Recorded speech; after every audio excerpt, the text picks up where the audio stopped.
This is Cashing Out on... At Arizona State University, we're bringing world-class education from our globally acclaimed faculty to you.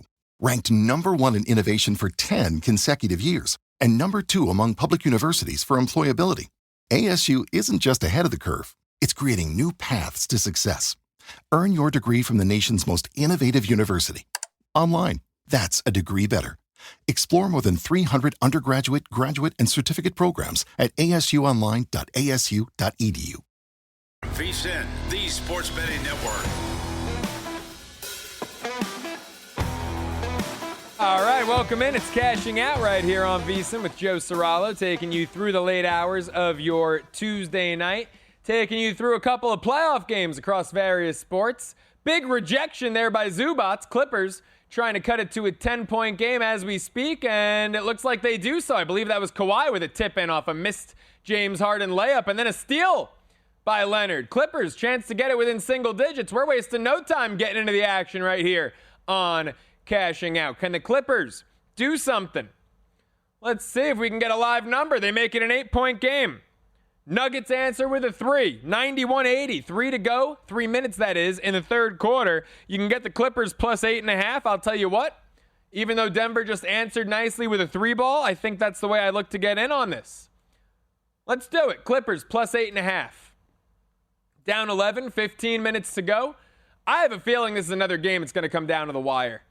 I mean, we've had 3 out of the first 4 land on 2 or 3 points. And there's been a double-digit lead in, I believe, every game in this series. So for 3 out of the first 4 to experience a double-digit lead and land right on 2 or 3, let's see what Harden can do here. Ugh. You know, James Harden had that sensational game 1. And since then, we were like, hey, maybe he's bucking the trend. Maybe James Harden is out here with a purpose, out here with a vengeance. Since then, he has looked like playoff James Harden. Yikes. Kawhi has 15 and 8. It was a slow first half, but as the Clippers are starting to come back a little, so is Kawhi coming back from the dead a bit. His over-under on points was 25.5. Boards was, I believe, 6.5.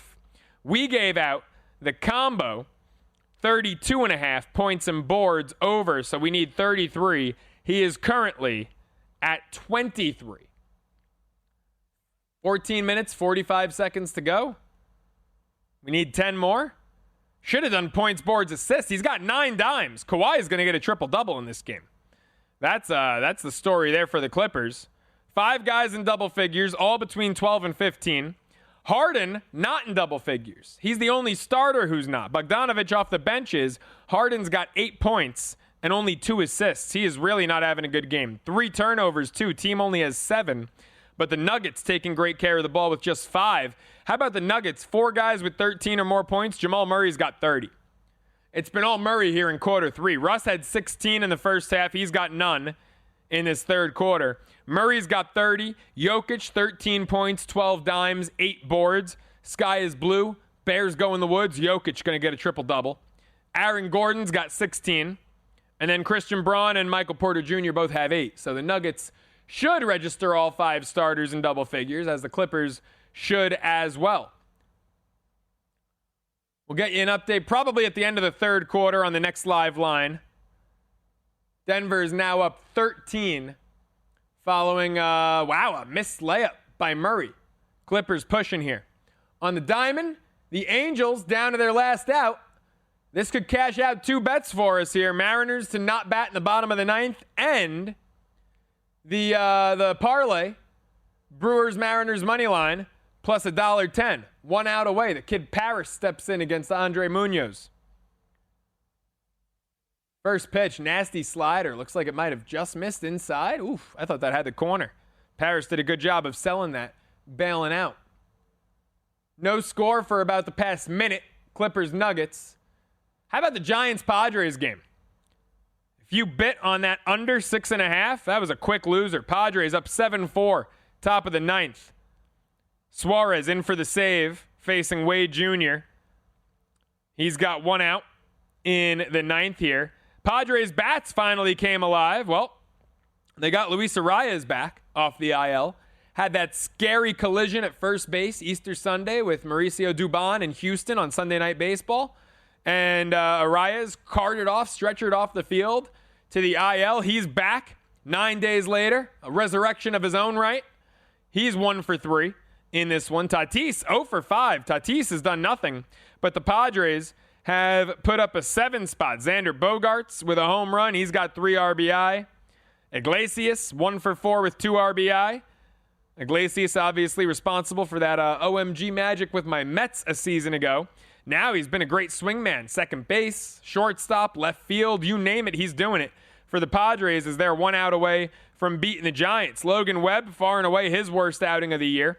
5 innings, 5 earned, 6 Ks, 9 hits, 79 pitches. Still economical. I mean, that's what Logan Webb does, right? He keeps pitch counts low, but he got shelled, so he got yanked shy of 80 pitches after 5 innings. Nick Pivetta, honestly, he got touched up more than he has this year, but 5 1/3, 3 earned, 9 strikeouts. And that'll be enough to earn himself the win, it looks like, as that game's just gone final. Padres 7, Giants 4, total was 6.5. They nearly double it. Mariners, they get the win. 1, 2, 3, 9th inning, just what we needed. That cashes out not 1 but 2 bets for me in Seattle. So we finish a 5-0 day on the diamond. How beautiful is that? 5-0 on the diamond. Risking, we might go 0-2 NBA. We had the Clippers minus 1.5. They just got a wide open look from 3 and missed it. Give me a break. Trying to get it within single digits. Is that a travel? Gotta be, right? Yep. Yeah. It was either a travel or Helen Keller was calling the shots with the whistle there. Because, my goodness, it was a late call, but you got to get home on that one. Nuggets up 11, inside a minute to go. Quarter number 3. Again, we'll update you with the live line after the third quarter when we get a stoppage in the action. The Dodgers really opening this one up against the Marlins. They needed a walk-off win against Miami in game 1 of that series. They were up, 6-0? Marlins tied it at 6, had a pinch hit grand slam. Dodgers walked it off 7-6. This one should not be as dramatic. Bottom of the 6th inning, Dodgers up 11-1 over the Marlins. Great pitching for the Dodgers and kind of a makeshift bullpen game. This kid, Jack Dreyer, who's been out of the pen, he's been all right. ERA hovering around 4 in the early goings of the season. He gave him 2 innings of 1-run ball, and Sauer came in after him. I don't know, in a loaded bullpen, Matt Sauer, a 26-year-old out of Santa Maria, California, kind of a no-name. Following up Dreyer as the opener, Sauer comes in. He's gone through 4 innings, 4 strikeouts, 55 pitches, no runs. How about that? Sandy Alcantara, the former Cy Young winner, has not looked like himself this year. 2 2/3, 7 hits, 7 earned. How about 5 walks for Alcantara, just 2 strikeouts? So he didn't even make it through 3. And you look at that first inning for the Dodgers. Ohtani, down 1-0, steps in, ties it up instantly. Dodgers are up 3-1 after the first. They add another in the second, add 3 more in the third, 4 more in the 6th. Only 1 home run the entire game, but just great clutch hitting. They've got 11 runs on 12 hits, and they are not quite done. Bottom of the 6th, they've got 1 out and runners on the corners currently with the number 9 hitter, Michael Conforto, up, and a 3-1 hitters count against Soriano for the Marlins. So the Dodgers getting the over home by themselves in that one. You know a team that got the over home by themselves? How about the first inning we saw from the Yankees? Kyle Gibson might have wanted to stay out of baseball. I don't know if he was in a rush to come back for this one. 15-3. Yankees wasted no time. Put up a 5 spot in the first inning on 4 home runs.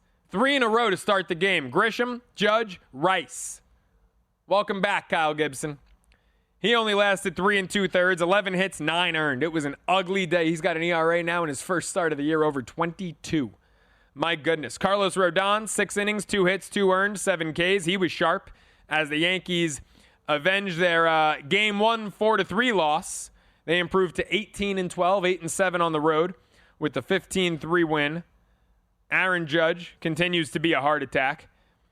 Got taken out of the game. They were up so much. He was 2 for 3 with 2 walks. He's hitting .412. His OBP is .507. I'm not going to overreact. It's April. But these are Barry Bonds-like numbers. I don't know if it's sustainable. 99.9% of guys in the league. Look, I hate to admit it. If Pete Alonso was doing this, I would say it's not sustainable. With Aaron Judge, is a 507 OBP sustainable? No. Is 450? Quite possibly. Quite possibly. You know, our own Adam Shine said it earlier on Tuesday, and I think he was spot on. You just can't bet the AL MVP race. Judge is minus 600, and it's probably an even worse price now. You just simply can't bet the American League MVP because we're a month in, and knock on wood, barring injury, it's, rename it the Aaron Judge Award. By the way, I just looked it up. I said, is a 450 OBP sustainable? Yeah, it is. It was 458 last year. Wow. Only time in his career he went above 425, which is fantastic in and of its own right. But 458 a year ago. So can he go 460? I feel like an auctioneer. We've got 458. Can we get 460? Aaron Judge, OBP. OPS starts with a 1.2, 1235. I mean, the guy is just a freak of nature. He's already 33 years old. Sometimes it's easy to forget. It's year 10 for him. It's easy to forget how old Judge is already. But, the only thing stopping him from potentially being the home run king is maybe he came up a little too late. When did he get his first full season? Age 24, 25, right? He's going to get 500. That's in the bag. 600 probably in the bag. But, he is just insane. The Yankees, even in a year where some things have gotten off to a rocky start for him, this lineup, second time they've had 4 homers in the first inning. Baltimore, by the way, 11-18. Did you hear me when I said this Orioles team should not have been the second shot to win the American League East? My goodness, whoever made them shorter than Boston with their pitching issues. The Orioles, in each of the first 5 innings, have a team ERA over 4 on the season. Like first inning ERA, second inning ERA, third inning ERA, so on and so forth. First 5 innings, their ERA is over 4 for each of the first 5 innings. Serious problems in Baltimore. More Cashing Out with Joe Ceraulo up next.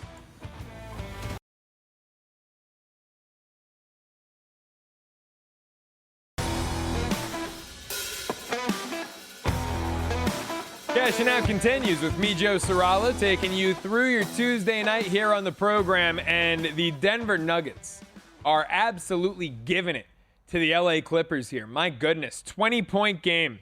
Inside 10 to go, 108-88. Nuggets by 20. Clippers, just a no-show. Never thought this game would go wire to wire the way it is, but anytime I think the Clippers have gotten within 7 has been their closest push. Anytime they get within, single digits here, Denver just immediately answers. It was a 9-point game not too long ago. Nuggets by 20. Inside 10 to go. The Knights and the Wild down the road tied at 2. We are at 4 minutes to go in regulation. Minnesota tied it up. They were 4-1, we mentioned, after it was 2-1 Knights going in to the third period. Now the Wild plus $1.20. So if you got in on them at I believe to be exact, it was plus 390, not quite 4-1. If you got in there, you have an opportunity to hedge. You've got all the CLV in your favor. Knights money line minus 155, Wild plus 120. Oilers Kings headed to the third at the break after 2 goals were scored in the second period, 1 by each side. It's 1-1. Kings money line minus 110. Edmonton minus 120. Over under 4.5. So will we get 3 goals the rest of the way? Or will it stay under that live total 4.5? By the way, the Oilers, who are ever so slight, it's practically a pick 'em. They're minus 20 cents on the money line. Kings are minus 10 cents. Oilers puck line is minus 1.5. That's plus 370. If you think the Edmonton Oilers have a flurry of third period goals, much like they did in Game 4, much like they did, albeit in a losing effort, in Game 1 when they were down 4-0 and tied at 5-5. If you think the Oilers have had a big third period advantage this series, well, minus 1.5 on the puck line is plus 370 if that's worth a flyer to you. Kawhi Leonard, despite being down 20, flirting with a triple-double, 17, 8, and 9 assists. He was at 15, 8, and 9 for seemingly forever. Just got his first bucket in quite some time. Nuggets are wearing the 5280 jerseys. Nice change. Hey, it's worked. Maybe they should wear those the rest of the series. This will be their third win, and they'll go up in the series, but their first 2 wins each landed on 2 points. This will be their first blowout win. The Clippers obviously had that 34-point win in Game 3. The Nuggets going to have their first win by more than a bucket in this entire series here tonight. Going to shift gears a bit momentarily and get into some post-NFL draft player props here that have now been released. But folks, want to remind you, if you want to know where the money is really going, that unlike other sources, our splits here at VSiN come straight from Circa and DraftKings, giving you insight into where the sharp action's landing. Circa, of course, is known for taking big bets from the pros, while DraftKings provides a broader market perspective. That means you're getting the real action, not just public money, but the kinds of wagers that move lines. See the percentage of bets versus the handle on every game across every major sport, helping you make smarter, more informed bets. Get VSiN's summer special right now, just $59 until August 1st. No better deal out there. VSiN.com/subscribe. Let's look at some of these rookies, and we've got some odds on props. Now, look, I'm just going to say this part out loud. A lot of these props, I think, are mispriced. And I think the market is kind of riding the post-draft high, if you will. And everyone's excited, and their team got a shiny new toy for their quarterback. And, everyone wants to get some football action, right? Because football's king. So I think that, you look at DraftKings right now and some of these receiving yards numbers. And a kid like Colston Loveland, who is a rookie tight end, who is presumably tight end 2. Now, it's going to be a 2 tight end system. We know Ben Johnson loves those, right? But, he's probably going to be their second tight end and maybe their 4th option for Caleb to throw to in a receiving core that's got O'Dunes and DJ Moore, and then Cole Kmet, probably your tight end 1, Luther Burden, the 2nd-round pick coming in. Caleb's got a plethora of options here, right? And Colston Loveland, you're looking at the most evenly priced prop is 700 plus receiving yards minus 135, or 800 plus at plus $1.25. The guy could have 600 receiving yards and have an absolutely fine rookie season when you're one of, 5, maybe even 6. I believe they brought in that Zacchaeus kid from Washington who was, a fun weapon of Jaden Daniels down the stretch last year. So you've got no shortage of weapons in Chicago.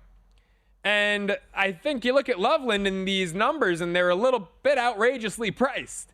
For 800 plus receiving yards to only be plus $1.25? He's a rookie tight end. They say tight end's the most difficult position. Now, look, I know Brock Bowers came in and had that otherworldly rookie year. He's Brock Bowers. I like Colston Loveland. Some of these front offices love Colston Loveland. We found out after the draft, more front offices than you would expect had Loveland as their tight end 1 ahead of Tyler Warren, who was like minus 2,000 to be the first tight end selected, right? So obviously, there was stuff going on behind the scenes that we weren't all privy to, that quite a few teams, not just the Bears, had Colston Loveland as their top tight end in this draft class when we thought it was a foregone conclusion that was Tyler Warren. But 800 plus receiving yards to only be plus $1.25 feels very mispriced. Tight end is the most difficult position, maybe besides quarterback, to acclimate to at the NFL, to go from college to the pros.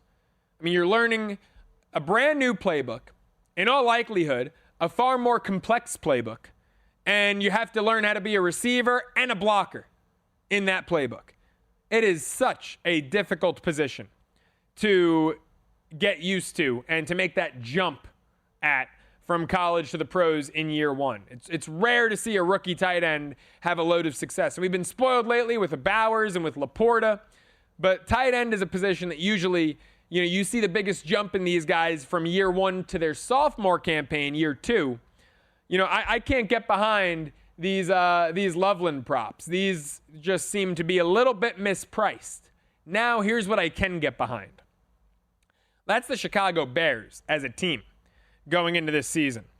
I think the Bears are poised as a team to make a big jump.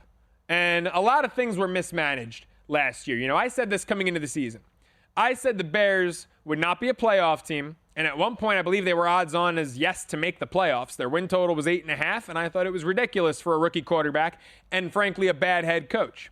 I said going into last year, they needed to get rid of Eberflus and go fresh start, Caleb Williams, new offensive-minded head coach. They were a year late and a dollar short, but they finally get rid of Eberflus after the Thanksgiving flub. They go from 4-2 to 5-12. Caleb learns a lot of lessons the hard way. Now I think they're ready to make a jump as an organization. You look at their schedule. What do they have? 9 games on the road, which I don't love. 8 at home, 9 on the road. But their win total is coming in at the same 8.5 as it was a year ago. And now that 8.5 is plus money to the over, whereas last year you were laying juice to go over. I think they're going to go over 8.5 wins this year. I think they might be a playoff team. Much better coaching staff, much better offensive line. You got more weapons. You look at that schedule. At home, you got all their divisional opponents. I mean, you know, I'm not ready to say that they're better than any of those teams, but they might shock you. The Bears, could very well not be a last place team. You could see maybe Minnesota take a step back, new quarterback, right? Detroit is intriguing because I think their win total is 11.5. That would be a hell of a drop-off. And I'm expecting a minor drop-off, but I'm not expecting that much of a drop. They got the Cowboys at Soldier Field. They got my Giants at Soldier Field. Browns, Saints. I mean, to me, this Bears team at home is going to go at least 5-3. Give me the Cowboys, Giants, Browns, and Saints as wins, and they're not going to go 0-3 against the division. And then they have the Steelers, which frankly is a toss-up. I never like going against Mike Tomlin. But we still don't know who the Steelers quarterback is. We think because we don't know that it's Aaron Rodgers. But I see this Bears team as a 5-3 home team. Schedule release, of course, in a couple weeks, May 14th. And then on the road, it's tough. You got to go to Washington and Philly. You got to go to Baltimore and Cincinnati. San Francisco. Oh, wow. That is a gauntlet of a road schedule. They come here to Vegas. That should be a win. But that is a really tough road schedule. Shoot, that's got possibilities for 2-6 on the road. So maybe they would need to. Maybe that's why that over/under is 8.5. Geez, for a team that's playing a last place schedule, that ain't easy. That road schedule is giving me a lot of pause on that over 8.5 because I'm looking like this might be 8-9 for the Bears, which wouldn't be a terrible jump considering where they were a year ago. But wow, that road schedule, that is tough. We've got dramatics in Vegas, wild nights. More on that up next. Cashing Out with Joe Ceraulo. To Cashing Out here on VSiN, the Sports Betting Network. Cashing Out continues with me, Joe Ceraulo, taking you through the late hours here of your Tuesday night. We've got quite the dramatics going on the ice. Vegas, Minnesota, headed to overtime after a potential game-winning goal with 75 seconds left in regulation by the Wild got waved off due to an offsides review. So it's 2-2, Knights Wild, headed to OT, Oilers Kings down the stretch. Who better to welcome in now as we break it all down and look ahead to Wednesday's NHL slate than our friend from PickDogs.com, Dana Lane, joining us here on the Progressive Guest Line. Dana, how are you? How are you enjoying these hockey games tonight? This is insane. I mean, there's so much. I mean, I've said this 1,000 times. Until a team shows me that they can win consistently on somebody else's ice, these series are far from over. I mean, everybody was talking about how Edmonton was, they couldn't stop Los Angeles, and Edmonton was horrible on defense. They shifted back to Edmonton, and LA's horrible on the road, and Edmonton certainly has control now. Now they have control on the road. So 2-1 with 11 minutes to go in this one, in this Minnesota game. Thank you for updating me on it because I turned it off to do the show. And when I turned it off, it was 3-2, and I did not put the remote down lightly. I can tell you that. Yeah, I mean, that's crazy that you turn it off after that goal. You think Minnesota's got this thing, and now I'm telling you it's tied, headed to overtime. Any interest in any live action? The Wild are plus 125. Marc-Andre Fleury in net, replacing Philip Gustafsson, who left, they say, illness. Maybe he was crapping his pants in a tied game on the road here. So Fleury in net against his old team. They're plus $1.25. The Knights minus 160. Any thoughts on how to live bet that one? Well, I'm telling you this. Jack Eichel has played a really good game defensively. But what he has not done this entire series has been a factor on offense. He has a couple of assists tonight and was fantastic in puck handling and setting up those goals. But he is a guy that cannot have 4 shots on night. He's your super every night. In the postseason, he is your superstar. He needs to be your superstar in a big moment. So I would expect Jack Eichel to put it on his shoulders and say, "Ride with me. We're going to get this win." I love it. Jack Eichel, 13-1 to be your overtime goal scorer. Edmonton and the Kings, they're inside 11 minutes to go. You can get LA money line at 3-1. They're currently trailing 2-1. Or if you want to lay the puck line with Edmonton, you can get plus money there, plus $1.35. Any thoughts on how this Game 5 ends? I mean, I really like Edmonton. I mean, we talked about this a second ago. You know, when Los Angeles was up in the series, and people talked about, Edmonton can't stop Los Angeles. And I'm looking up and down that lineup, and I'm just thinking to myself, man, there is a lot of stars on this lineup. And now you have Evander Kane back, and believe me, I understand he's missed a lot of time, but he's going to get stronger game after game, and he's going to be on that second line, maybe on the third line, but he's going to get plenty of opportunities to make his name fell on the ice, and he certainly did tonight with a goal. But I don't know. I like Edmonton in this series still. I still think their top 6 matches up well with Los Angeles, and I know their goaltending stinks, but they have played well or maybe better over the last couple games. So I'm still a fan of all of their firepower. And look, they're not letting any goals. They're not letting any pucks get into Calvin Pickard. They've allowed 15 shots on net tonight.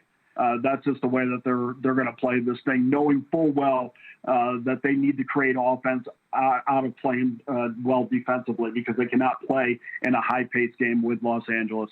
Yeah, I thought the Kings would be too much for them. Took them money line Game 1 after they blew that 4-0 lead and made it a heart attack. Even though they got home, I've been staying away from the Kings the rest of the series.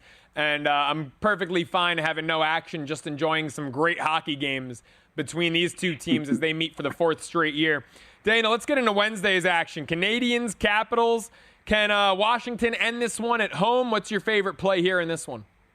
Yeah, I think so. I mean, you got to give Spencer Carberry such an incredible pat on the back. I mean, the adjustment that he made between Game 3 and Game 4, clogging that neutral zone, protecting that blue line, kept Montreal at the perimeter, limited space in the high danger areas.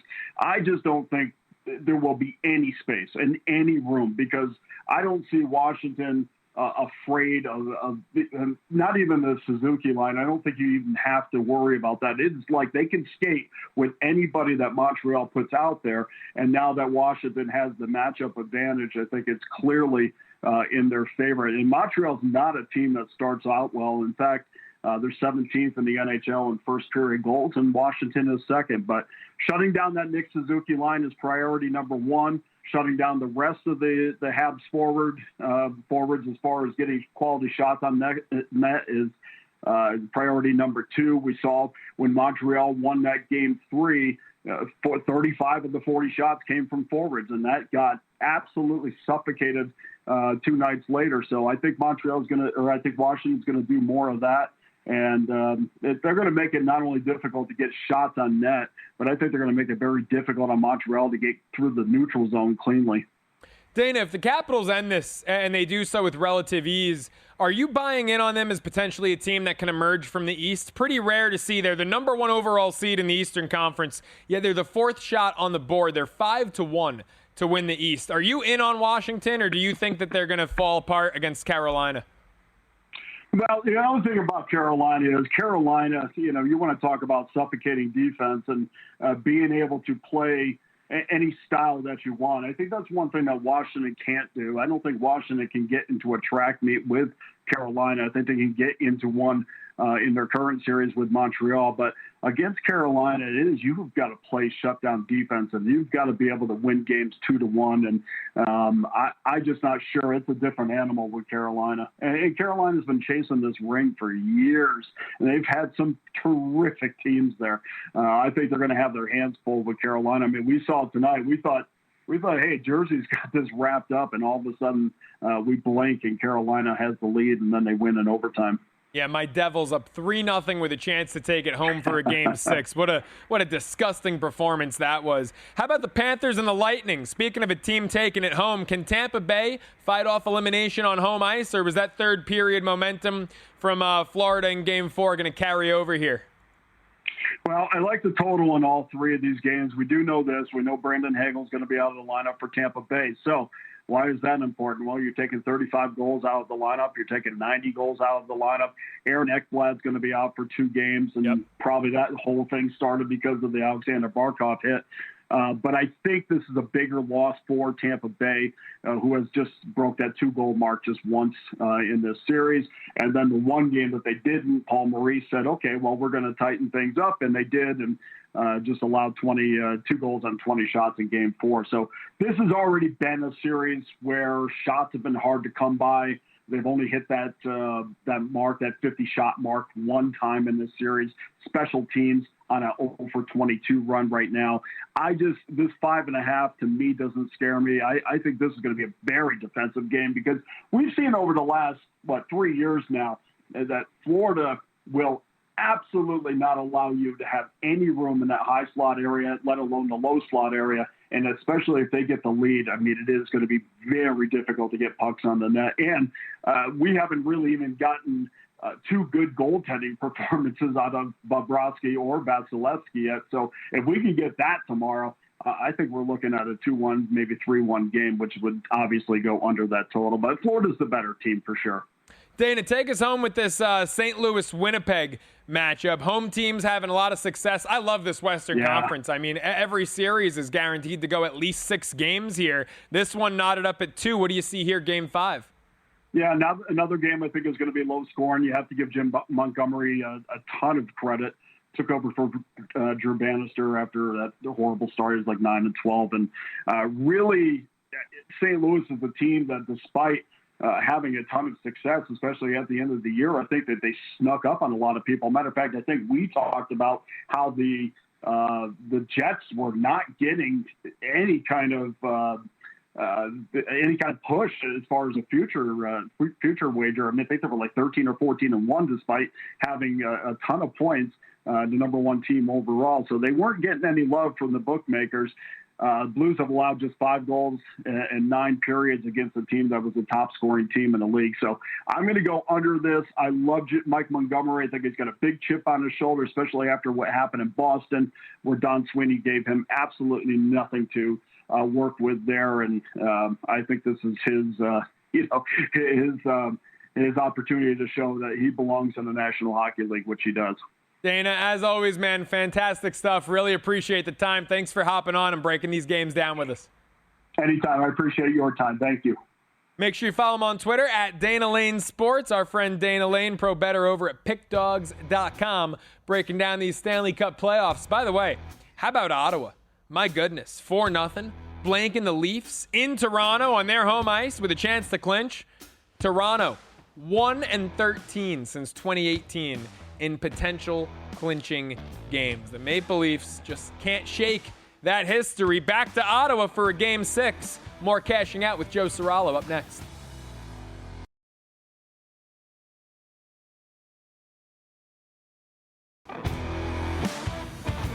Welcome back to Cashing Out here on VSiN, the Sports Betting Network. Cashing Out continues with me, Joe Ceraulo, taking you through the late hours of your Tuesday night here on the program. And how about the Denver Nuggets? My goodness, this game just about to wrap up, 40 seconds left. And barring a miracle, I don't think we're going to get home on our Kawhi prop. In fact, I think he's on the bench. It's 131, 115, Nuggets far and away highest scoring game of the series. Clippers with their second highest offensive output in the series, despite the fact it's going to be a loss because they forgot how to play defense in this one. Crazy game in Denver. Jamal Murray, 43 points, leading the way. Absolutely otherworldly performance from Jamal Murray in this one. Took over the second half. Russ Westbrook had a major first half, didn't score in the third quarter, finishes with 21 off the bench. I mean, Nikola Jokic was their fifth leading scorer, only 13 points, but his 21st career playoff triple-double. Finished with 12 dimes, 10 boards, and the Nuggets get home as we have just hit the final buzzer, 131-115. Clippers pulled within, and we discussed this, how they'd gotten within single digits quite a few times and just collapsed every time.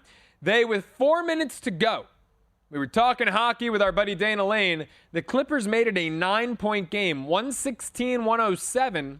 Denver answered immediately with an 11-0 run to fend off the Clippers and ultimately ended the game on, what would that be, a 15-8 run for the 131-115 win. Murray, we mentioned, 43. Aaron Gordon had 23, all 5 Nuggets, plus Russ off the bench in double figures. Christian Braun, 11 points, 12 boards. Nice little double-double right there. On the Clippers side of things, James Harden, terrible. 11 points, 8 boards, 5 assists, 3 of 9 from the floor. Kawhi finished with a near triple-double, had 9 rebounds for the longest time, 20 points, 9 boards, 11 dimes. Zubats, 27, only 5 boards. Wow, Denver must have just... No, they ended up even on the glass, 38 apiece. Light rebounding night makes sense. A lot of offense, a lot of buckets, not many rebounding opportunities.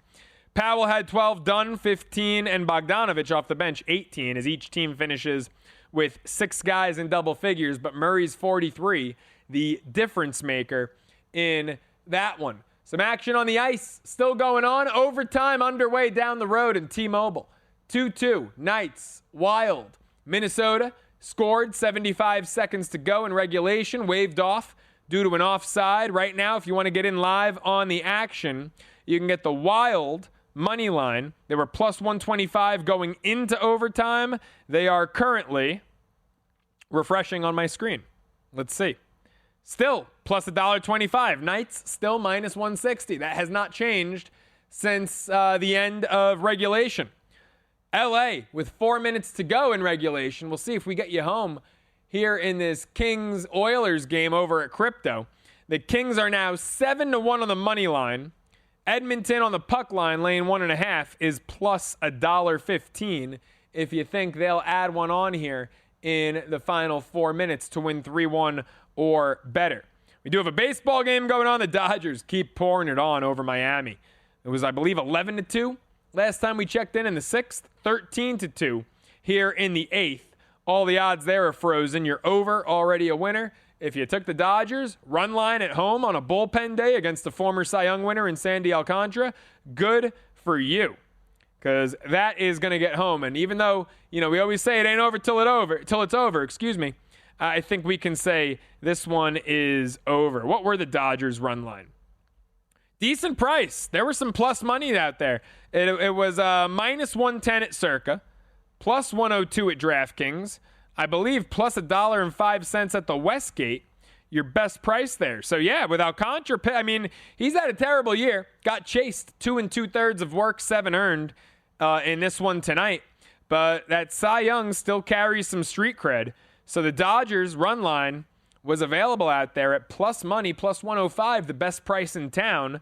And if you took that, home team run line's always a little risky.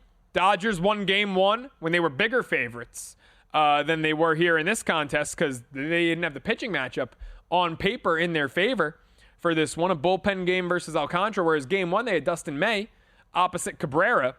And game 1, May just absolutely implodes. Dodgers have the pinch hit grand slam, or rather the Marlins have the pinch hit grand slam. Dodgers end up walking it off. They win, but they were $3 favorites on the money line. Terrible bet. They don't cover the run line if you have it. In this case, if you took the run line, always risky with a home team, but plus 105, that's it's good value on these Dodgers, and that's going to get home. How about Atlanta on the run line? How bad are the Colorado Rockies? The Braves, who are off to a terrible start, were minus 35 to 40 cents on the run line. And that got home 8-2 at Colorado, at Coors Field. German Marquez falls to 0-5 on the year with an ERA of 9.82. My goodness. I mean, it's just been an abysmal year. The Rockies, through 29 games, folks, are 4-25. It's one of the worst starts in MLB history. They make last year's White Sox look like the 86 Mets. 4-25. As we've got a final in Vegas, the Knights do it. Was it Eichel, 13-1? Dana Lane mentioned Eichel last segment. Who got that goal? Wow, the Knights. How about it against their old friend Marc-Andre Fleury? What a finish down the road at T-Mobile.